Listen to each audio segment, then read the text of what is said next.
morning, everybody. Good morning, everyone. Welcome to the We're Better When We Come Together morning show with Dr. Teri and Chris. That's us. Who's got two thumbs? I better not do that. You're going to spill coffee. For the second time, I would be spilling coffee. Our regular white bedspread is not on here because yesterday I was coming in to do a Zoom session and tripped and spilled bulletproof coffee all over myself and our entire bed area. And the rug and the floor. And the rug and the floor and the dog a little bit. Dog, yeah. Poor Cooper. He was like, these humans. Yeah. I swear, if you guys would just go back to work, I have this covered in the day. I really think that he's confused as why we're all are here. Okay, one of my favorite stories, it's really sweet, even though it's kind of like, got a little sad, What? is this person posted on Twitter, but I don't really go on Twitter very much, so they took a screenshot of the Twitter thing and put it on Instagram, but it was about this woman who said that she and her husband are both working from home, of course, now. Oh, yeah. And their dog was so excited, he was wagging his tail constantly until it just stopped moving, and they got concerned, so they took the dog to the vet. And it turns out the dog sprained his tail from wagging it too much. So sweet. I bet $1 million it was a golden retriever. Yeah, absolutely. They're very in my waggy. mind. Very Yeah, waggy our dog dogs. doesn't have a long enough tail. He got a nubbin. Yeah. He got a little nubbin. He can shake it, though. He does. Like a Polaroid But he picture. shakes his whole back end and kind of like kidney beans. Yeah. Well, speaking... I should do that every time you come home. It's a good ab workout, and you're gonna spill your coffee again. Just like I think that you're Look, destined don't to tell spill me it. how to live my life. If I want to spill coffee all over us. Just gonna say you didn't like it yesterday when it happened, so I didn't. can't understand It was you hot liking it today. and upsetting. Yeah, absolutely. Hey everybody, welcome. Okay. Happy, what day is today? Today is March the 24th. It's a Tuesday. It's Tuesday. also in the year 2020. I don't know. Oh, my sister sent me a thing yesterday that said, I am coming to the end of my 3-month trial of 2020. I would like to return it. That is true. I liked that too. That made me laugh. That was very funny. Yeah, I've seen a couple of memes that said something to the effect of like, 2019, we're so sorry that we treated you so badly. Yeah, we take back what we said about you 2019. Yeah. You know, at the beginning of every year, I kind of sit and I think like, what is this year going to have? There's going to be like births. There's going to be people that we know, whether they be like people that we actually know or celebrities or whatever that pass away. There's going to be big highs and low lows. Like, what is this year going to have? I would have never guessed that this year would have held a pandemic. Especially so early in the year. Well, I mean, again, back to your stages of grief that you were talking about. Yeah. Too, even when we started hearing kind of whispers about it on the other side of the world, it's kind of like that's gonna not really be a concern that we have here. It took a while for that to sink in. Again, I remember exactly the moment that I thought, okay, I'm working from home. We're gonna have to shift everything that we do. Yeah. And it was about a week after a client that was actually sitting in my office was having that experience. So I was like a week after that client had that sort of shift and we were processing through that person's grief for me to then start feeling it myself. Sure. So speaking of that, the way that we're doing the show right now during all of this time is at the beginning of the show, the top of the show, we're always going to be goofballs because that's who we are. So we're going to talk about Speak for yourself. I'm a very serious individual. I'm a goofball. He is very serious indeed. I'm here to talk about facts. I'm here to set the record straight. Okay. And I am tired of all of this silliness that you bring to the table every morning. All right. When Tom Brokaw calls, I'll make sure to pass it along to you. Thank you. Welcome to NBC Nightly. See how serious he is? He's very serious. Wait a second. No, I'm going back to my seriousness. Yeah.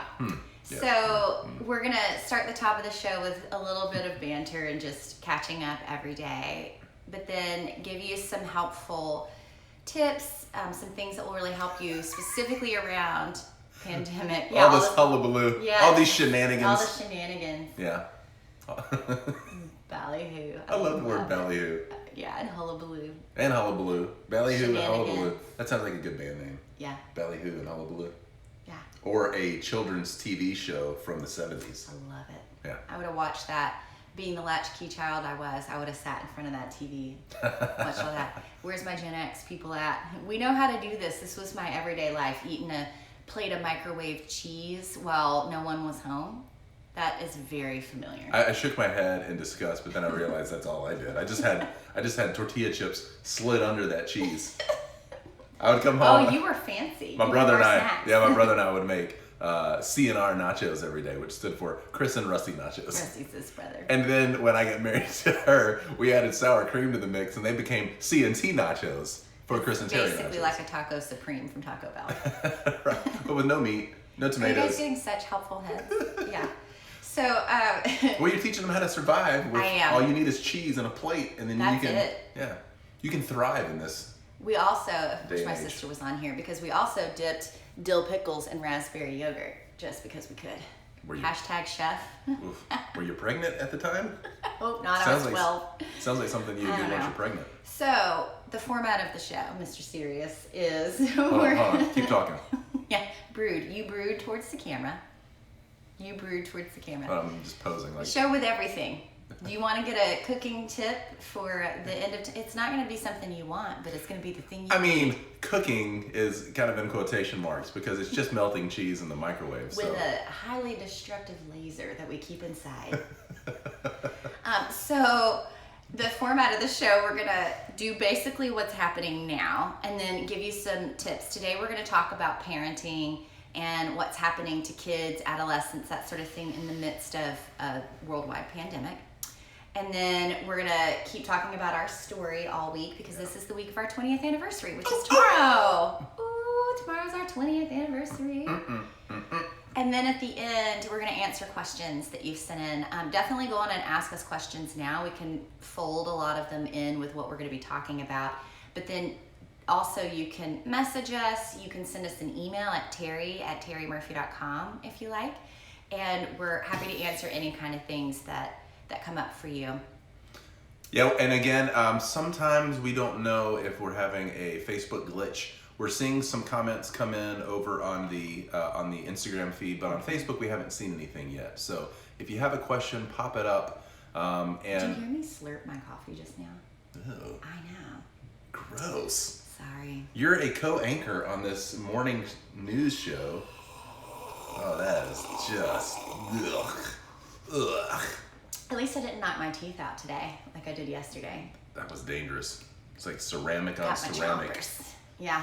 collision. I interrupted you though. You were talking about very serious things. No, just making sure that at Facebook, if you're commenting, we're not seeing any comments yet. Yeah. So if those of you playing at home see comments, we messed up. Good morning. Morning, everybody. We're so glad that you're here. By the way, we really are in this together. The whole purpose for this morning show and for our Facebook group, which we would love to have you be a part of as well. It's also called Come Together Group. Ah, Is just to, fancy that. I know. Is to really just come together, to pull together, to have a space where you can feel connected. Hey! Yay! Hi, Thank Paula. you. Thank We you. see a comment now on Facebook, so it Thanks, looks like Paula. it's working just fine. Yes, tell Guthrie Thank we you said very hi. much. So we want to have this space so that even in this time, in this age of physical distancing, you don't have to socially or emotionally, relationally disconnect. So even if there's not any other place in your life that you feel like you can really show up as yourself, you're welcome here exactly as you are. You don't have to do anything different except for just be here.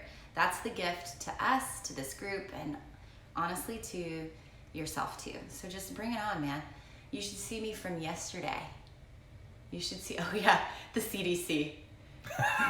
Come together apart. We should put like a little, come together in your own homes, virtually only. Yeah, I was gonna say, we're better when we come together virtually. Wow!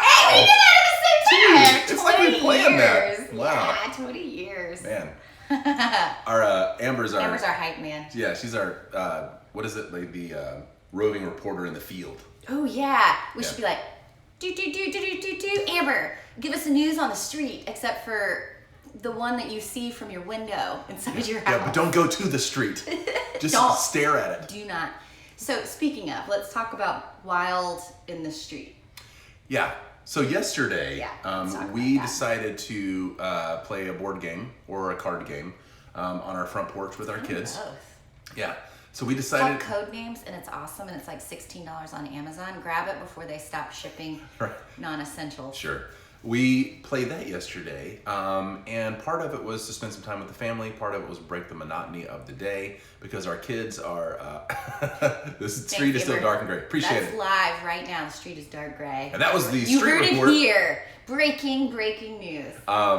But we were playing, and we noticed that across the street from our house, we've got this big field that in normal days is. I should show you It guys. it has all sorts of kids playing in there, adults running around it, dogs pooping everywhere. It's a nice field for everybody to enjoy. And in the last couple of weeks, there has been a lot less enjoyment of that field.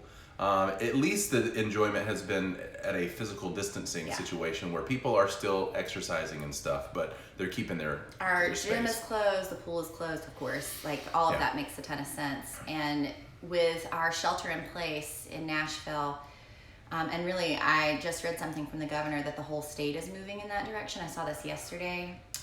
So we've been exercising that for at least a week anyway. Yeah. But yesterday, kids, oh, go ahead.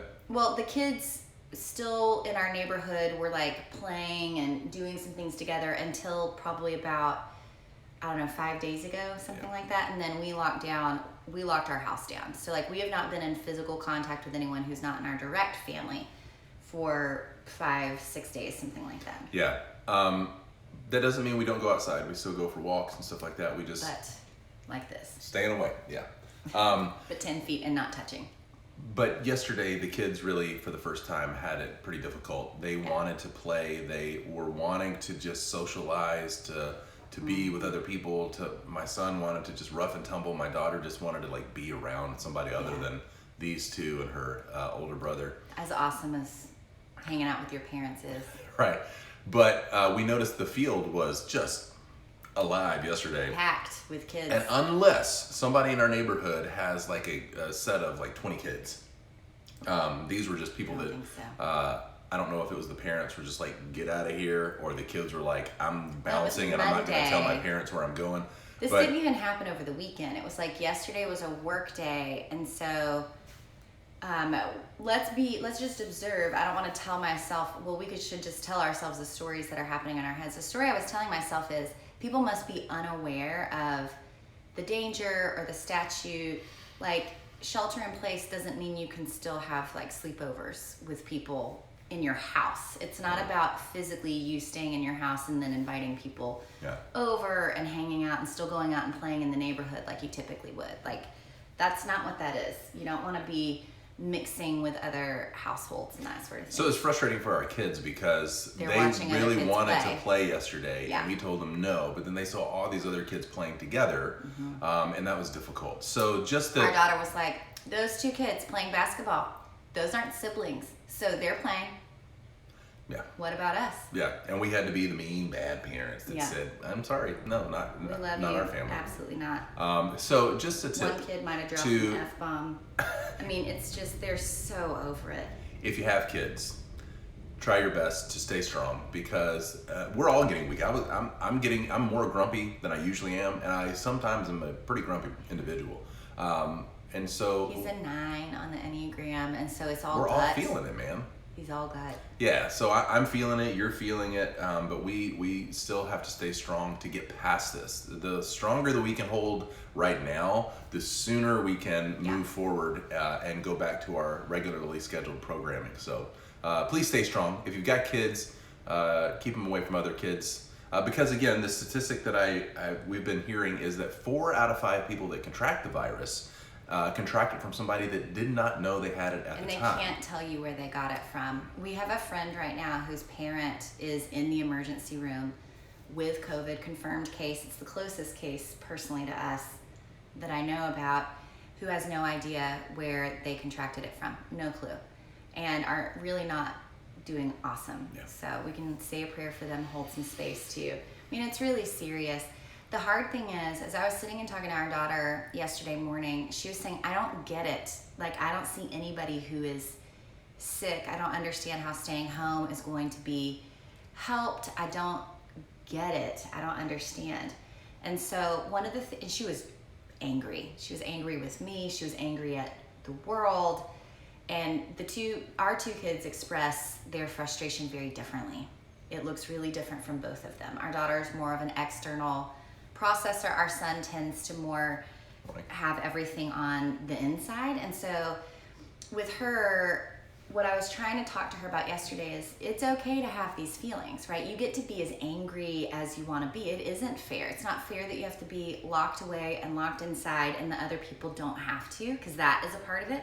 It's also doesn't make any sense that staying home is going to be a thing that's going to end up protecting you. We've never had to do that before about any other thing. Like, we don't do that when it's the flu. We don't do that with any other illness or her asthma or any of those things. So that's really, it's really tough for her. She doesn't have any tangible evidence. It's all theoretical, which is already tough if your kids are like under the age of 14, mostly. That's when the transition happens from this concrete sort of way of thinking to more abstract and being able to hold it in your mind.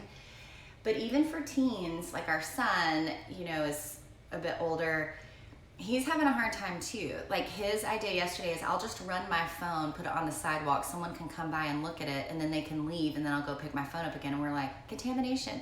Can't do that. Like, and he's trying his best. It's freaking frustrating.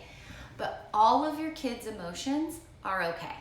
A lot of times, though, kids have a hard time naming what's happening inside, and then we get really frustrated because they're just gonna throw their emotions sideways onto you a lot of times, especially if you're the safe place, and especially when you're the only one that they're talking to. See if you can help them.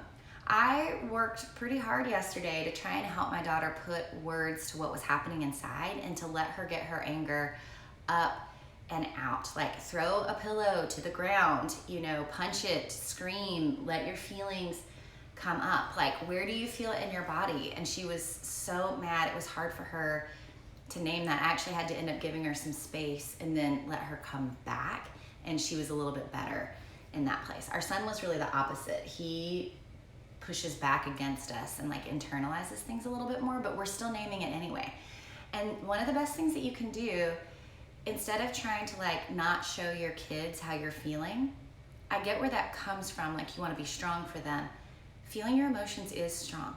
It takes courage to be honest about how you're feeling. And I don't mean you're going to your kids and asking them to support you, but I told my kids, look, I'm scared too. I don't know what's going to happen in the world, but here's what we are doing, right? That part's out of our control, and that's scary for every human being. You have every right to be afraid of that. But here's what we're doing to keep you safe, to protect you. Here's what we're doing in our household. Here's what this looks like. Here's a little bit of structure, and it really will help, and that is soothing, right? They just want to know that they can talk about this and that you have some sort of plan, that you're going to be the bigger, stronger, wiser, kind other in the room. I've been sad. I told my daughter, she was like, you don't even seem upset about it. You haven't even cried or anything. And I was like, yes, I did. Yesterday morning, Chris took a nap in the morning, and I came in here, I was reading a book, and I felt my emotions starting to come up, and I was like, I'm letting this come up. I'm letting this emotion come all the way up and out. I'm gonna let myself cry. I'm gonna let myself make whatever noise it is that this sound is, because stuffing it down is actually some of the stuff that ends up creating mental health issues rather than helping you. Stuffing emotions down is not gonna help you in the long run. So I just like boohooed, wept, like primal, all of that hurt and fear and anger and loneliness, all of those things. I just let myself feel it like waves crashing in the ocean, and it kind of took my breath away, but it was done in like 2 minutes, up and out.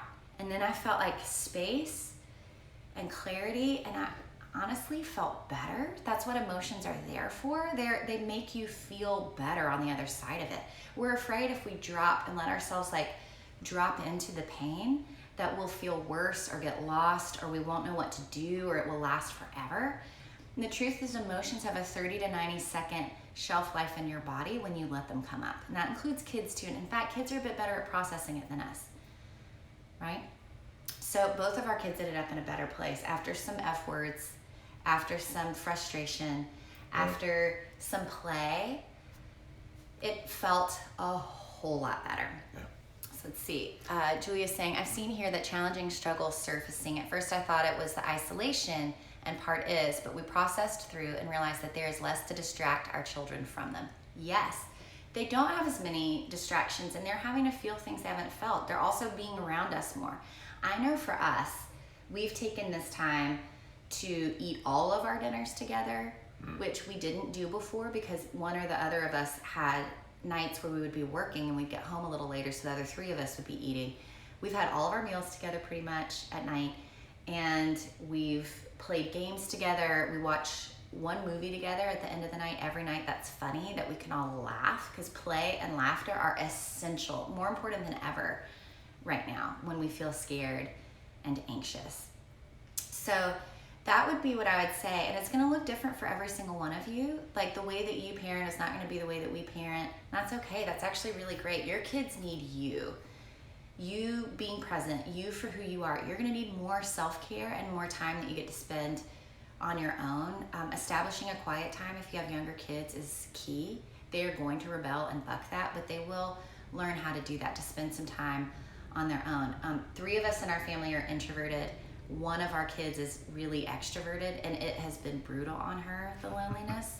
Yeah. And she wants to be on me, but also angry with me, and get all of her feelings out towards me.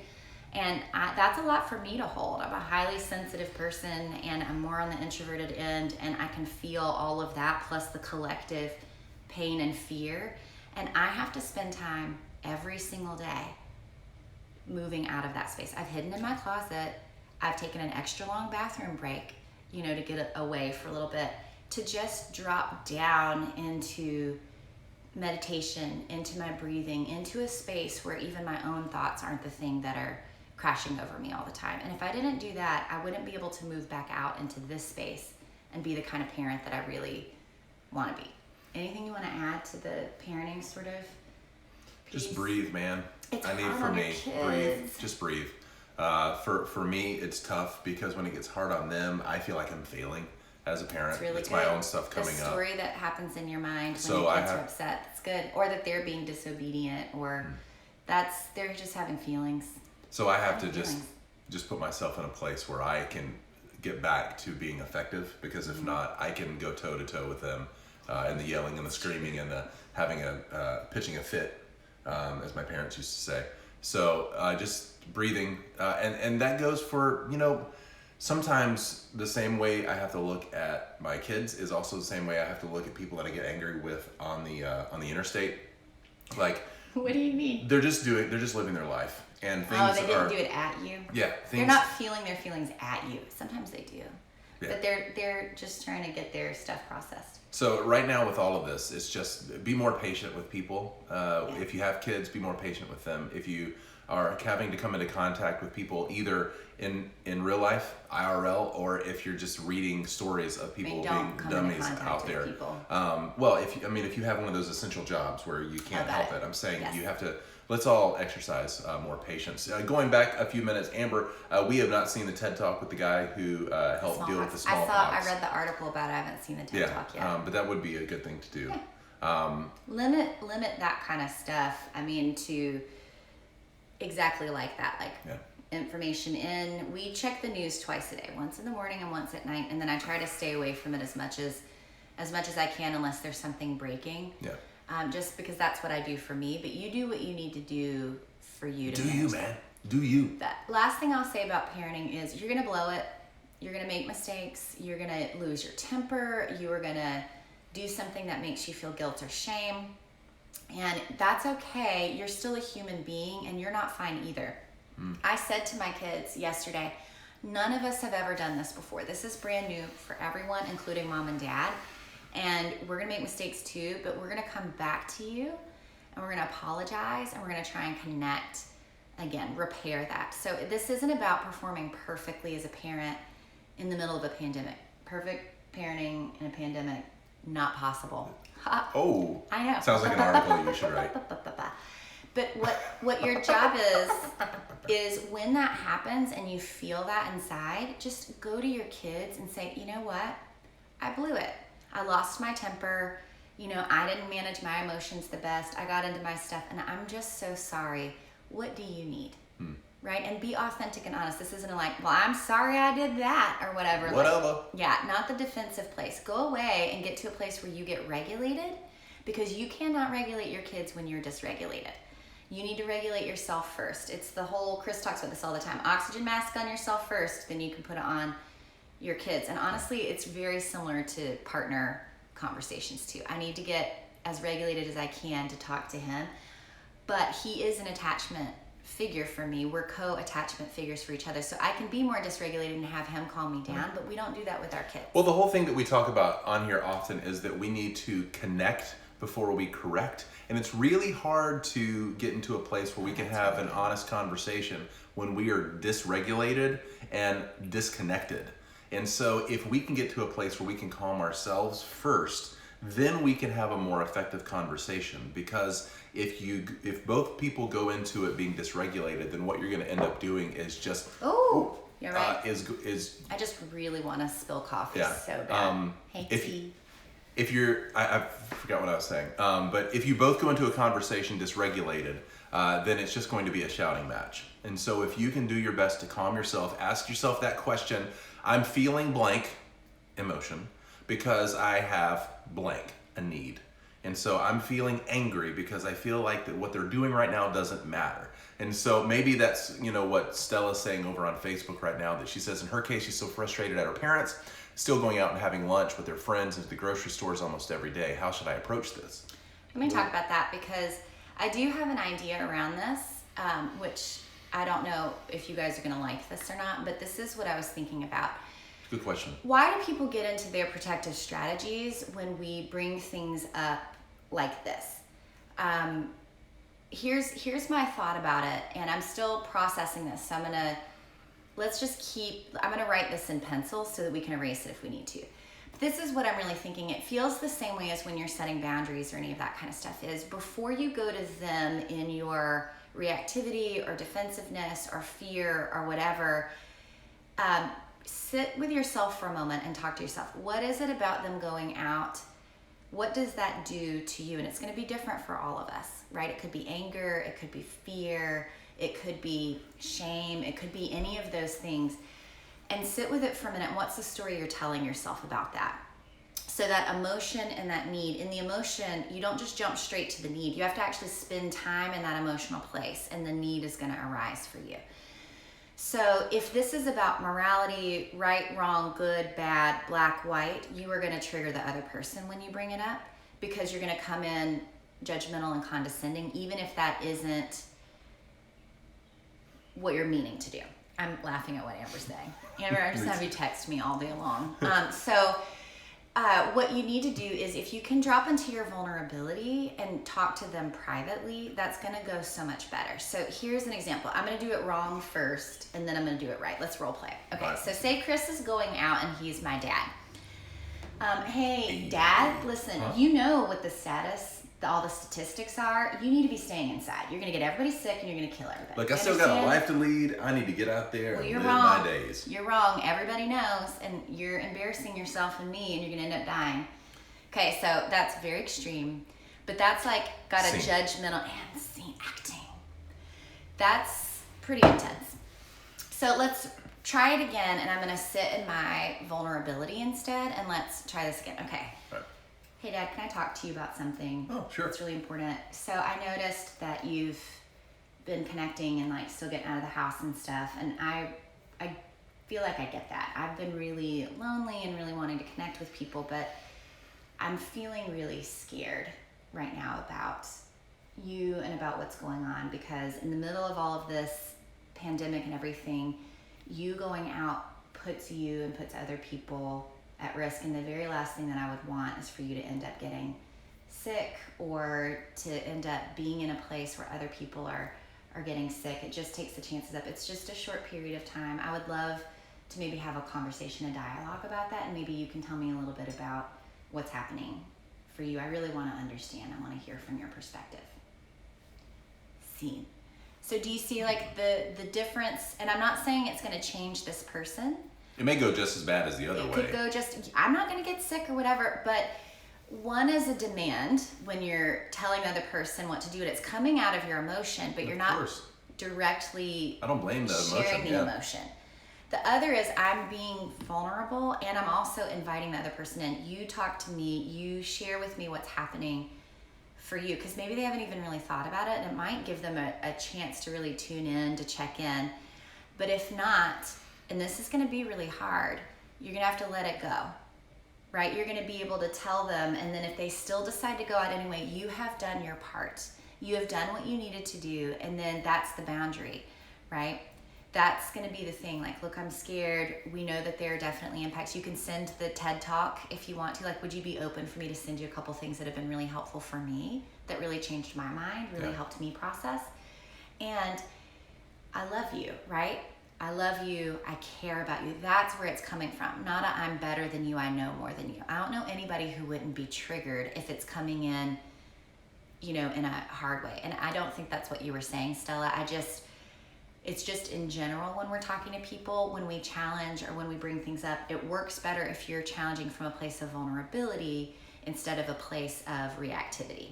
Yeah. That's all. So quickly, because you guys are on different modalities here, Stella, you're asking a question about your frustration with people going out in the midst of all of this You have every right stuff. to be angry about that, by the way. Amber was saying over on Instagram that when she watched the TED Talk of the guy that helped eradicate or smallpox. take down the numbers of smallpox, that was really helpful in her understanding the need for quarantine. So maybe, Stella, if that TED Talk would be helpful, just search TED Talk smallpox guy or something like that. And Amber said that it was really helpful. I haven't seen it yet, but should watch it today. I will Maybe see show that our just to kids, see. depending on- So thank you, Amber, for the idea of the TED Talk. Thank you, Stella, for the question. And now let's spend a few minutes talking about our story. And so yesterday, where we left off, and again, this is our 20th year anniversary this week. Tomorrow is the day that we will have been married 20 years. And we wanted to, cool, awesome. And so we wanted to just share some of the lessons that we've learned over the years and being together for 20 years now. So yesterday, where we left off, we kind of told the story that we have known each other since we were 3 years old. Our parents used to carpool us to preschool together. We went to the same grade school our entire life. We dated a time or two in high school, but then when we finally got together, I was off at a school in Florida. She was going to a school in Alabama. So we lived our entire lives right down the street from each other. And then we finally started dating. It was a long distance relationship because we were 3 hours apart. Ridiculous. So we saw each other at a college Bible study where I was playing some music and she was out in the audience, and I hadn't seen her in about a year, close to a year and a half since we had graduated high school. That's the longest time we'd gone without seeing each other since we were 3. Yeah, and I looked up at one time while I was, brooding over the guitar, and I was like, oh, Teri McCord is in the audience. Whoa, what's she doing here? Because I had a crush on her for years and years. And so it was amazing to see her. And so as soon as that, the whole time was over, finished playing the music, the person got up and spoke, I beelined it right towards each other. Beeline was totally the word I was thinking too. That's exactly what it felt like too. Yeah, there was urgency in me wanting to connect with Teri McCord. Yeah, and the funny thing is we had dated briefly in high school, and even though it was like 2 weeks, we'd known each other since we were 3, and I dated other people after that, but no one felt that kind of like click, that sort of fit, and never really was serious with anybody, not really. And so saw him, and it was almost like, I don't know, the feeling that I had when I saw you there and then you came and talked to me was like, okay, now it's come full circle, and now I can kind of like rest. That's him. Like, that's the guy. That's going to be the person I'm going to be with. It just instantly felt like it's done. Like, I'm off the market. This is the guy for me, which sounds bananas. Like, I don't. BANANAS? Yeah. Oh, okay. That kind of bananas. I don't know. It was like something just fit. Something made sense. And I just knew he was going to be that person. For me as well. Yeah, when we connected, it was pretty immediate that we just clicked. We've never been apart since then. Since that day, November in 1998, we've been together since then. Yeah. And so we got really serious really quickly. And although we didn't get engaged until about 10 months later, on your birthday in 99, was when we got engaged. We probably could have done it much sooner. She kept getting mad at me that we would go on dates and I wasn't asking set her. It up, though. You would be like, I'm going to pick you up. We're going to have an all-day date. Get dressed up, get fancy. I'm going to take you to the Shakespeare Festival and walk you near this romantic pond where people got engaged all the time, and then not propose. Hey, I'm just a romantic dude. That's just the way I roll. If you're going to go on a date with Chris, you're going to do it right. I think you did it on purpose to throw me off so I wouldn't know when it actually I had no idea that happened. That was going on in your head. I was just like, this sounds like a romantic place to take a walk. P.S. We didn't talk about all the internal stuff when we were dating. That was years, decades later. But so we actually did get engaged eventually after a whirlwind romance. Have our engagement picture too. Oh, can you guys see it? Look at those babies. That's us. There's that 90s goatee she was talking about. Yeah, yesterday. look at it, y'all. Ooh. Look at those babies. And they did have color photos back then. We just printed this in sepia. Our kids were like, what was it like living in black and white? Yeah, did you have dinosaurs? Remember when James asked us that? You know what, F you. How about that? So we got married finally. Although, here's an interesting thing that through this whole COVID thing, the last time that I felt some of this panic coming up was actually around the time that we were engaged, because if you were alive back in those days, we thought the world was going to freaking end in the year 2000. Y2K was going to come and wreak havoc, and all the computers would stop working that we had built our lives on and everything ran on. And so we were actually like, should we go elope before... we did talk before about January, that. And so we considered eloping, but we ended up like breathing and trying to, calm ourselves enough to actually pull off getting married on March 25th, 2000. Yeah. So we actually did. We made it over the hump of Y2K and survived, thank goodness. But we got married. So let me just. This is probably too much information. I'm going to share it anyway. Uh-oh. So we grew up in purity culture around that time. I kissed dating goodbye and not having a lot of sex before you're married, that sort of thing. So P.S. we were like, we really want to have a lot of sex before we die and with each other. So we should go and elope and get married, make this official so we can do whatever we want. So that's really why the pressure. And then we can have this ceremony for everybody else, but we will have been married for months at that point. Yeah, no one one will will tell know. anyone. I love that. You know what? F you, advice from your favorite therapist. That's right. So yeah. We should collect those. Like yesterday. What did I say yesterday? I don't know. You say a lot of stuff. Just stop it. Yeah. So context matters. Context matters because later we'll swing back to this sort of point around sex and sexuality. Don't have a lot of sex before marriage is what you said. Yeah. You're saying, don't have a lot of sex. Just a little bit, a tiny bit. And so we finally did get married. Y2K did not bring our world to a halt. It didn't. We were still there. Thank goodness we survived that. And it was great for a little bit.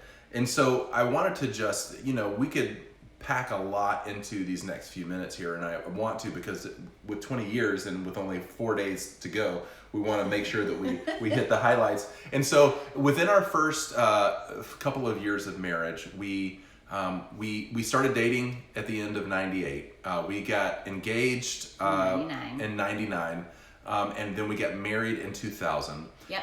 And then we lived life, as a typical young couple that couldn't afford a lot, that didn't have a lot of resources. Pastor. I was making, I think it was my first year, I made $18,000 a year, which felt like so much money. Yeah, it really did. But it felt like a lot of money because I was making it and like getting a salary for the first time in my life. But in reality, we didn't have a lot. Our first apartment was a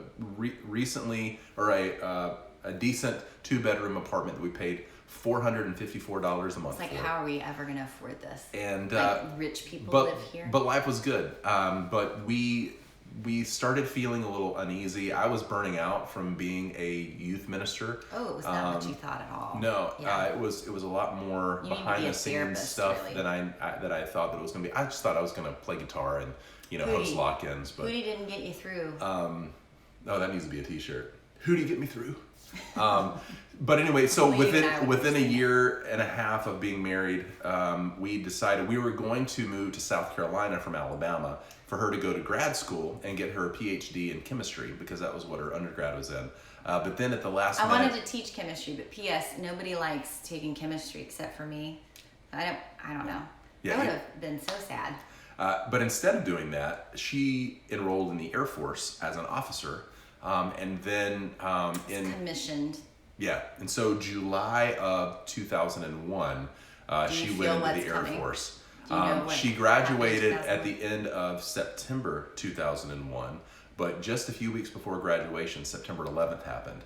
And she was in the military and when that happened, and things went on lockdown. We were downrange. We were in the field on a mission. I still don't know what that means. We were downrange. Well, we were doing field exercises, right. So we weren't staying in our barracks. We were out doing an exercise. We were camping. We were living in tents out in the middle of the woods, acting like we were in a deployment. So we were eating MREs, which are like the military package. You have one for a whole day. It has all the calories and a balance of nutrients. You'll never poop again if you eat them, but you will be full and satisfied. So satisfied. I mean, you have enough calories to live. Water from the air, like we were living and sleeping. And so what they were doing is they were bringing scenarios to us. So they would say, okay, here's a scenario. Someone has invaded the United States. What do you do? And so all of us had different roles that we were playing based on what our job categories were, which were everyone. There were all kinds of officers from every different, like pilots. And I mean, there was just everybody there. So when they came and told us, they had us sitting on these bleachers, which is where we got all of our briefings in the mornings. And they said, the World Trade Centers have just been attacked. We thought it was a threat scenario initially. We thought it was just another mission. And so we started kind of going into thinking and planning mode. And they were like, this is real world. And it was like the shock. And instantly I'm thinking, I have people who are out here with us at our officer training who are from New York and from Pennsylvania. And so we were trying to find them and see if their families were okay. I was thinking, Chris and I are separated, and I don't know if I'm going to get to see him again. We didn't know if we were about to be instantly deployed or what things were going to happen. I mean, it was a very scary time. Yeah, when she went into the military, she went to officer training school for about 3 months. So that meant within about a year and a half of us being married, we were apart. We spent 3 months apart. So that was interesting, to say the least. So we went from being this southern couple that the husband was a youth pastor, and I think at that point you were working at a bank. Yeah, I was a drive-through teller. It was one of my favorite. It's still one of my favorite jobs. It was the most fun. I was super close and connected with the people in the drive-through. And then going from there to go to the military, where they can send you anywhere in the world that they want to. They ended up sending us to Los Angeles. Well, initially they sent us to Ohio because I was a chemist, but they needed a propulsion analyst in Los Angeles, and so our stuff got sent to Ohio initially, and they rerouted us halfway into our drive and everything. They PCS'd us to a different place, permanent changes station. So they sent us to Los Angeles to the Space and Missile Systems Center. Probably the first time I ever knew what PCS stood for. Hey, you're welcome. Yeah, so halfway through we got diverted to Los Angeles, California. So we went from living in Alabama, and really in a rural farming community. So I didn't build bombs. I built satellite and rocket systems. Rocket scientist. Yeah. So we went from living in the South, working at a church, to living in Los Angeles and being a military family. And then I went back to school once I got out there and was studying theater. And so it was like place to study theater. Yeah, it was a very different lifestyle in a very short period of time. Someone's giving you a sweet message. Oh, roll tide roll, yes sir. I'm Absolutely. not saying it out loud. I will not let that disgusting word pass. RTR, baby. War Eagle forever. RTR. So anyway, mixed marriage. So anyway, within that time, we did that, and then it was just different. You know, we had grown up in basically the same hometown. Other than my 1 year stint at a school down in Florida, we grew up in the same hometown. So it's like if you need to take your car to the mechanic, you ask your dad, or Take because it to you've been to the same place your entire life. But for us, it was like we're now living in one of the most densely populated cities in the world. We're having to get, we went from living in the South to living on the West Coast, which is a completely different way of living, but we loved it. It was just not what we expected. And so that was kind of... It took me like a year, I would say, to adjust to California. Yeah. And so I would say the big thing that I take away from the first 4 or 5 years of us being married was just that, like, you can't write it down on a piece of paper and it just go according to plan. Mm-hmm. Things are, for us at least, it was a new challenge every day, and not necessarily a bad challenge. It was just new every day. And so for me, for the first 4 or 5 years of our marriage, it was just like, expect the unexpected. Because you're now with someone else that you have to make decisions with. You can't make it on your own. And so because of that, you can't always just assume and make happen the exact way that you're going to want to have things happen. And I had thrived in being able to, like, okay, this is what I'm going to go do and do it. And so getting used to that, adjusting to living with someone else and those expectations, and then living across the country from what we knew and grew up with, that was a big challenge for me. So that was a big takeaway for me for the first 4 or 5 years. What about you? Yeah, so I was in the military the first, not the first year we were married. The first year I was still doing bank telling, and then I actually was a secretary at the church did that for a while, which I'm not well suited for that. I'll just be honest. That's not my gifting. That's not my strong suit. When I was in the military, I had to learn that it's not just an 8-hour job, it's 24/7. Like, you belong to the service, that's your commitment. Mm-hmm. Yes, sir, proud to serve is the motto, basically. It's not actually the Air Force motto, but when I was in the military, it was like I had to give up a little bit of control, in those sort of ways. I had to go where they told me to go. I traveled a good bit. I spent a lot of time in Colorado Springs and in Florida at the Cape. Cape Canaveral is what she's talking about. Yeah, not like clam bakes, the Cape, but the other Cape, the Cape where there's and not wearing a cape and stuff. I don't think you ever wore a cape. Really fun. No, I had blues, but mainly we lived in BDUs because I always was under a wartime military. Still, after all this time, what all of the acronyms that you're saying. Oh, I didn't even hear it. At the Cape, it's a different BDUs, language. MREs. Yeah, it's a different language CPS. for sure. So after I got out, I was honorably discharged in 2005. We wanted to start having kids, and they're starting to deploy pretty seriously every single career field. So before, chemists weren't deployed to the field, but that shifted about a year before I got out. And what that means is she would leave me to go work overseas in the military and be stationed across somewhere else where I would just stay behind. And that's where we should push pause to tomorrow. Okay. That's not a bad idea. Another cliffhanger. And what happened from there? So that's great. From 3 to about 2021, we were friends, and then that very dramatically changed when we were 18 or 19 years old to a serious relationship that happened really quickly. We got married in the year 2000 when she was 20, I was 21. Those early years were kind of tough, though, in a lot of ways. We were close and we're good friends, but I would say you felt pretty lonely and isolated because you didn't really have like a mission. I had a mission, but I didn't feel, I don't know, like I hadn't been healing a lot of the stuff that had happened earlier in my life. At that point, life still was pretty much working. If I work hard, if I show up, if I do the things I'm supposed to do, then things should work out in a certain way. That was not going to be the case, and it's going to shift when we start talking about that tomorrow, what life really started looking like when doing the right thing stops working for both of us. Yeah, really. Absolutely. She says that she's been in Germany for a year, military family, and still adjusting. Takes some time. You know what? I get it. I feel like that the first probably year or two of us you're in a different culture. Yeah, of us being in Los Angeles, it took a year or two for me to just get used to that. And that was part of it too. Part of my loneliness in those early days. I didn't even know I was lonely until I looked back on it. Yeah. Well, I just thought that life, I guess, with all my friends back in Alabama, I guess I'm gonna have to make new friends, and being introverted, it's not the easiest thing for me to do. And she is going in, she's got a thing to do every day at work. And so it was difficult for me and difficult for us because we have different personalities of how we connect with other people, and how we communicated back in those days wasn't the most effective.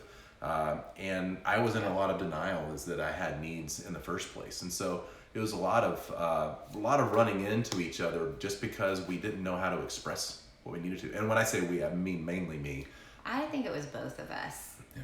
We had a lot of learning to do. Yeah, and we were still young. So at this point, I'm 25. And you were, what, 26, 27 when I got out of the military. So we were still really young at that point, too. Had a lot of stuff to still learn. I mean, we had just finished forming our full brain. You know, we finally had a prefrontal cortex, that probably was mainly developed.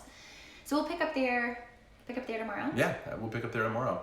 Right before we go, we wanted to take just a minute or two and answer the question that came in from yesterday. And again, if you have any relational questions, especially in light of COVID-19, this worldwide pandemic, there's a lot of confusion going on, and there's a lot of differing opinions going on. And so the question that we got yesterday is, how do we communicate with our significant other when they have a different structure of what they believe? And so while we answer that, just to remind you, please feel free. Send us questions right now. We'll answer them in the morning, or tomorrow, or the next day. Just keep sending in your questions, or throughout the day, we can answer them via social media as well. So let's see. How many years were you in the military? 4 years. And then I stayed out for almost 2 more years as a contractor on base. So I still worked with the military, but I worked as a civilian contractor. But the question yesterday, and I thought that you had some good insights on that, but like, what do we do when our partners don't want to connect with us in the same way? Yeah, so I mean, this is true for COVID, but it's also true in a general sense that sometimes you might be in a place where you want to talk on a deeper level, or you really want to connect in a deeper way, and your partner just either is dismissive or defensive or doesn't want to go there, doesn't seem to be really interested. What do you do? So what probably is going to happen is you guys are going to get into your cycle, your negative cycle, which is the most common pattern is one partner pursues trying to get closeness, and it can come out as like critical, demanding, or it could even be softer. It could be like a, hey, can we talk? Right. And then you go away when that doesn't work. So there's a couple different ways that looks like, but it would bother you if you can't connect. I'm going to make the assumption that that's probably your position if you're asking that question, because it bothers you that you're not connecting on a deeper level.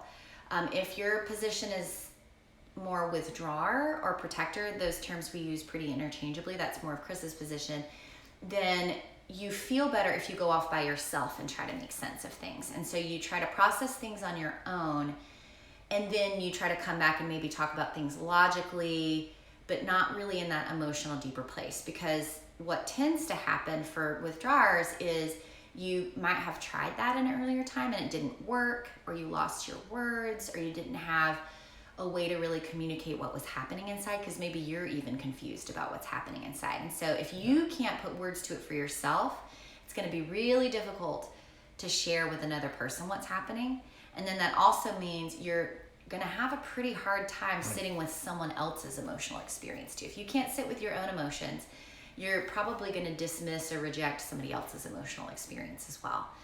So I don't know this, I'm just making an assumption, is if you're trying to bring something up to your partner and they're not going there, they're probably in their protective strategy. Yeah. And having a hard time knowing what to do. And withdrawers don't always look shut down or still. Sometimes it can come out as angry or like attacking back. Like, get away, why are you being so difficult? That kind of stuff, because they're really trying to move you away from them so that they can go back and calm themselves down. They over-regulate if you're a withdrawer. So they're not letting their emotions come all the way up and then having a conversation with you. So my suggestion would be, first check in with yourself. So what's happening for you? What's the message that you're getting? What are you feeling right now? Are you angry about that? Are you hurt? Are you scared? And then sit with those emotions. What's happening inside, right? So where do you feel it in your body? Emotions are felt. If you're in a story, that means you're in your head. You're thinking about your feelings. You're not feeling them. You need to feel your feelings in your body. So as you feel those feelings and you can feel where it is, tune in and sit with that for another minute, and then breathe through that and see if you can put some words to what's happening. Oh, okay. I'm really hurt right now because the message I'm getting is I don't matter very much if you're not talking to me, or whatever it is. So see if you can talk to your partner in a way that's non-judgmental, kind of in that same way. So being able to say, I'm really scared right now with the pandemic and everything that's going on, and I really want to talk about it with you, and it would help me to know how you're feeling. I like that. Because I don't really know what you're feeling. I don't know how this is impacting you. And I really need us to be connected in this time, especially when I'm feeling really scared. So is this a good time to talk, or would another time be better? Like, you can even give more space, give someone the choice to come and show up. Because sometimes withdrawers feel blindsided by an emotional conversation and need a minute to talk about it. So sometimes what I'll say to Chris is, I really want to talk about the virus and everything, and it would really help me. We actually had this conversation on a walk the other day, where you were saying it's going to be okay, everything's going to be fine. You were trying to comfort me, but the way it landed on me was dismissive. Like, oh, you're not actually taking seriously my fear in this moment. And so what I wanted to do was be angry and scratch your face off and push you down in the mud, but I didn't do that. Yeah, good for you. What I did is I said, can we stop for a minute, because I'm trying to let you in on this fear. I'm actually feeling really scared. My heart, I woke up with like heart palpitations this morning. It's showing up as a lot of anxiety. And when I share it with you, and I can see that you're trying to like make it okay, tell me it's going to be okay, and I do need that. But if you do that before you sit with me in my fear, it lands on me as like batting it away, not caring, as it not being important, or like my fear doesn't really matter. So do you think that you could be with me in my fear and tell me about maybe your fear? We can share that a little, and then I do actually need to know that it's going to be okay. But if we skip that feeling part, then we can kind of feel bad, kind of feel yucky. It's not wrong to do that. He didn't do anything wrong. I just needed to be clearer about what I needed in that moment. What I really needed was not cheering up. I needed someone to be with me in the low. And you see what actually she was saying, even if she didn't say it, was, I need you to connect with me before you correct. I need to connect before we correct, sort of thing, which was in retrospect, I wasn't necessarily trying to correct in that moment, but it felt like it, because I was coming to her with an opinion that wasn't one that we shared together.